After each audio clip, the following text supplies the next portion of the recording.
Hi guys! It's been a long time na hindi ako nakapag-post dito sa YouTube channel ko na to, kapatid ni Karina Love. Because all my post actually, it's almost more than 2,000 video ay nasa Karina Love TV.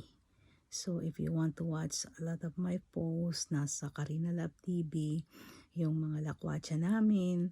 Actually, hindi naman talaga ako magaling na mag-vlogger. Hindi naman ako nag-vlog. Yung mga ginagawa ko lang yun para pinagsasama-sama ko lang yung mga pictures kasi just sa memories ng family ko, memories ko everyday or kung saan ako nagpunta.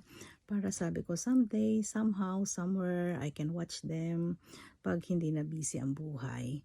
So, kaya if you want to watch guys, yung ibang mga videos, yung mga from 2022 to 2025, nasa Karina Love TV.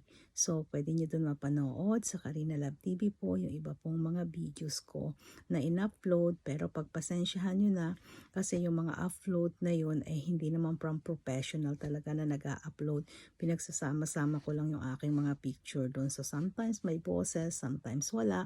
Kasi yung cellphone ko rin naman, wala din namang, hindi malakas yung boses din niya. Yung cellphone kong ginagamit na sira din yung voice niya, actually voice recorder. Kaya ayun, kaya ganun yung mga upload doon din.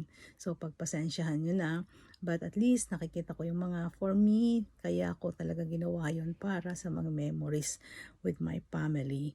So guys, Karina Love TV if you want to watch.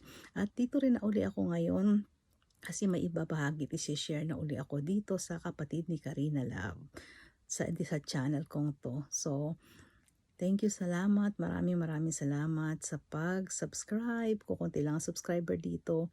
So, maraming salamat sa inyo kung madadagdagan. But like this one is my personal at my diary. Parang ganon itong kapatid ni Karina Love. So, thank you po.